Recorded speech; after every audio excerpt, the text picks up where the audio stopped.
Thunri way may go na ta khani zelen may rurian go ta sai ni zo som da kho speed time and distance.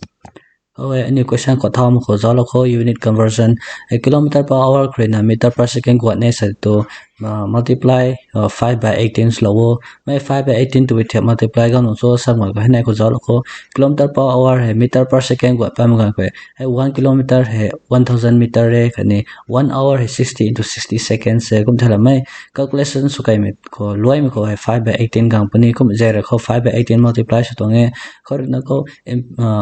meter per second krina kilometer per hour go pada kho sai to multiply by 18 by 5 mai tu the ga no zo sai to kho ni kla khan meter per second ne kilometer per hour khai khum na khot kai ma ko 18 by 5 hai gang tu nge na zalo kho formula kan se na speed kan distance time to formula hai so speed equal to distance by time kho na the kan average speed rina total distance by total time na the kho rina average speed equal to twice xy divided by x plus y when distance is equal में distance है सब न तिलो थे speed है नी Kanai by by न तिलो थे कुम का कनाई तो average speed है कुम का इपनी कौन relative speed साम रेना speed कनाई तब में थे कनाई तो करियो में थे sak pe tong e same direction lakha me tong direction ta ba to mai speed kanai to difference te za khong the khorina opposite direction ko ta ba me sa to me kanai speed kanai the plus khong the khorina train to question ko sorry ni mai rena ni train hai train tong leng hai seng hai yal the to sak lor kho kum nak mai post pole mai electric pole ko ni mai completely my pass som my distance cover som my katong train tong leng te tap ni khorina train trina leng l pathway sa platform leng p pathway sa to katong distance cover som te length of the train plus length of the platform sup ni khorina hai ni kla khana train rina tunnel akhat pass som ga kho katong distance cover som te train tong leng khani tunnel tong leng te pa group ni corona distance ni kho hai sam ga ko time le speed the inverse up ni speed the increase som ga ko time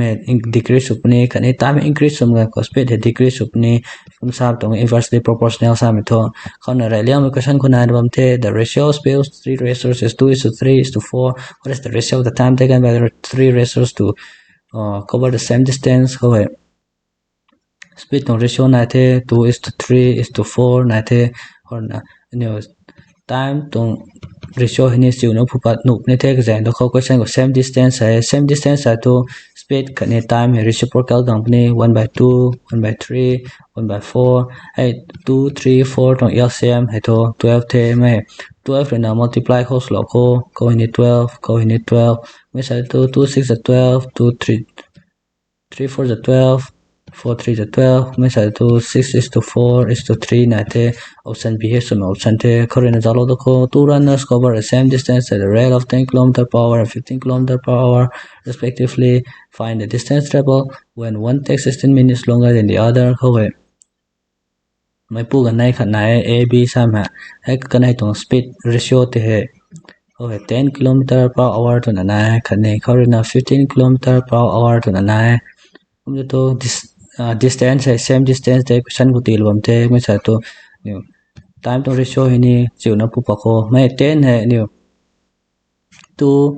5 2 is 10 kan 5 3 is 15 san we ko mai sa to time to ratio to 3:2 kada ka deng gang pani ko ha mai sa to kai tong gap te 1 unit gap na the mai question ko sa one takes 16 minutes long mai ka kha na 16 minutes tan bu e sa sim te to mai unit 1 hai 16 minutes tap ni the mai sa to tao mai a tong time khani b tong time kanai tong he phupat nu ni the mai no b tong consider lo ko b tong sa ko 2 units the b to mai sa to into 16 2 16 is 32 minutes kan the mai to 32 minutes tap ni the question is distance pu poro sa distance to formula to new tha distance equal to speed into time na the ko speed hai no a khuni considers no de b khuni considers no de I b ko considers so kan the b to speed hai 15 km per hour na the kon time b 32 minutes na the 32 minutes ko hilo ko 32 minutes hai ko direct multiply so no dom ge exam to mai ko hour na the mai sa to mai minute na bam he hour ko tigwan ko hour ko tigwan ko sai to ko 60 divide to mi sai to 15 for the 60 for is a 32 8 kilometer distance na the mi sai to option D he sum option the ko result to ko 2 men being accused start from the place working at 6 kilometer per hour and 8 kilometer per hour respectively. How many kilometers will they be apart at the end of 2 hours if they were in the same direction? Ko P rina kuma hai 6 kilometer per hour kuma tan bam the ko rina Q hini 8 kilometer per hour tan bam the kana hai direction khan ko tan bam me to sai ko rina kana tan me the 2 hours tare sai 2 hours kana Q hini 2 hours tare ko new formula này thải thế distance equal to speed into time câu speed hay này thế hay time này thế mấy số cái này multiply số thế distance cái này thế to 6 to the 12 kilometer không này thế cứu rồi na 8 to the 16 kilometer tập này thế mà khoảng này tăng gần quá cũng giờ cái này tung khen nào thế cái này tung ghép thế 4 kilometer này cũng sẽ to option B hay số option thế có rồi na zalo to go by walking at 3 by 4 of its usual speed. A man reaches office 25 minutes later than usual. His usual time is mấy ông kapu khai tại nó me speed ha có mày có toàn usual speed khâu hiện nay thế timi khâu tại nó me timi pum tại nó me toàn speed này thế khâu nã sai ha present speed cái thằng mày speed khát tại thế mày usual speed the 4 units có tại thế sao khâu cái chân của kilometer cũng na có rồi nã sai thu 3 unit của mày tại nó thế distance cái là khăn thế mới sai thu time hình như cái này ngào như thế không vậy 3 khâu hilo khâu này khâu 4 khâu hilo khâu này tổng ghép thế 1 unit này 1 unit thế question của sai a man reaches office 25 minutes later 25 minute gap này sai mình tụi mày 25 minutes stop này thế mình sai to his usual time is the usual time sai to khâu usual khâu này thế usual time is 3 unit thêm sai to 3 equal to multiply by 25 3 is 75 minutes này thế mình sai to option C hay số option thế For na kamlem question who zalo ko length of the train is 300 meter and speed of train is 22 km per hour and how many times train will cross a standing man ko how many times at the time equal to distance by speed ko na the distance है 300 meter the ko speed to 22 km per hour the ko new zalo ko meter ko na ko kilometer na te new khon nu dom khe kom ja na